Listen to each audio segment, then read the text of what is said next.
காவிரி நதிக்கரையில் கூடியுள்ள நல்ல மக்களே கேளுங்கள்.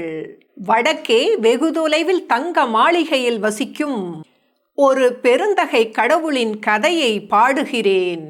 அவர் பெயர் தேவன் டெல்லி.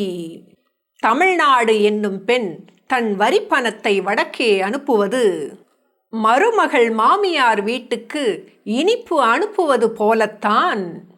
ஆனால் இன்று கேளுங்கள் கூட்டுறவு கூட்டாட்சி என்னும் சொல்லின் உண்மை பொருளை.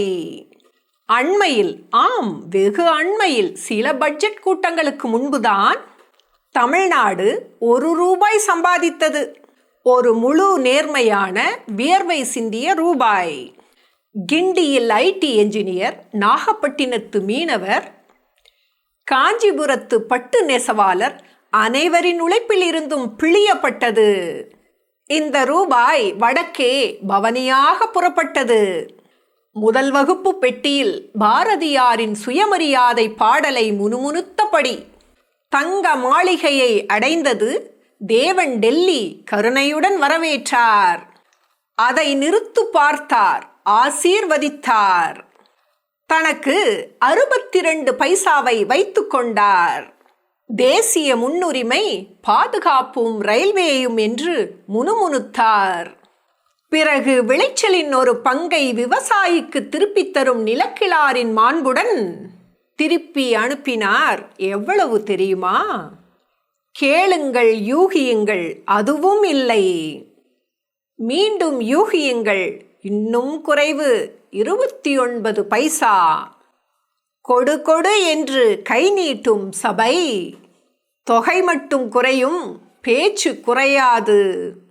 தமிழ்நாடு பெருமை மிக்க, எழுத்தறிவுள்ள, வரி ஒழுங்கான, GDP கொடுக்கும் தமிழ்நாடு. நன்றி சொல்லப்பட்டது. இதுதான் ஃபார்முலா என்று சொல்லப்பட்டது. இன்னும் கூடுதலாக வேண்டுமென்றால் குறைந்த பள்ளி படிப்பு முடித்த பெண் குழந்தைகள், குடும்ப கட்டுப்பாட்டு விளம்பரங்கள் பார்த்ததால் குறைந்த டிவி செட்டுகள், செயல்படும் மருத்துவமனைகள் குறைவாக இருக்க வேண்டுமாம். ஏனெனில் அன்பார்ந்த மக்களே, பெரும் நிதி ஆணையம் வளர்ச்சியில் பிந்திய மாநிலங்களுக்கு பரிசு வழங்குகிறது. முன்கூட்டியே வீட்டு பாடங்களை முடித்த மாநிலங்களை தண்டிக்கிறது. தேர்வில் தமிழ்நாடு நன்றாக எழுதியதால் சிறிய டிஃபன் பாக்ஸ் கொடுக்கப்பட்டது. கொடு கொடு என்று கை நீட்டும் சபை. தொகை மட்டும் குறையும், நியாயம் குறையாத வாய். இப்போது கதையின் சுவாரஸ்யமான பகுதியை கவனியுங்கள். GST செஸ், ஆஹா செஸ். தேவன் டெல்லி ஒரு அழகிய புதிய பானையை கண்டுபிடித்தார், பிரதான கருவூலத்திலிருந்து தனியாக. இந்த பானை உங்களுக்கு இழப்பீடு தர மட்டுமே அன்பு மாநிலங்களே. ஒரே தேசம் ஒரே வரி என்னும் உணர்வில் நீங்கள் இழந்த வரிகளுக்கு என்றார். சில ஆண்டுகள் பானை நிறைந்திருந்தது. மாநிலங்கள் குடித்தன. பெரும் பேரம், GST ஒப்பந்தம் பற்றி நிறைய பேசப்பட்டது. பிறகு ஒரு நாள், எல்லா நல்ல துள்ளல் கதைகளிலும் நடப்பது போல, திருப்பம் ஒரு விபத்து வேடத்தில் வந்தது. பானை லேசாக இருந்தது. இழப்பீடு தாமதமானது. பிறகு மறுசீரமைக்கப்பட்டது. பிறகு மேலதாளம் எதுவும் இல்லாமல் அமைதியாக முற்றிலுமாக நிறுத்தப்பட்டது.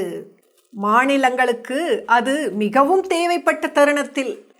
ஒரு தொற்று நோய் திருவனந்தபுரம் முதல் இம்பால் வரை ஒவ்வொரு மாநில கருவூலத்தையும் காலி செய்திருந்த நேரத்தில் தேவன் டெல்லி தோலை குலுக்கினார்.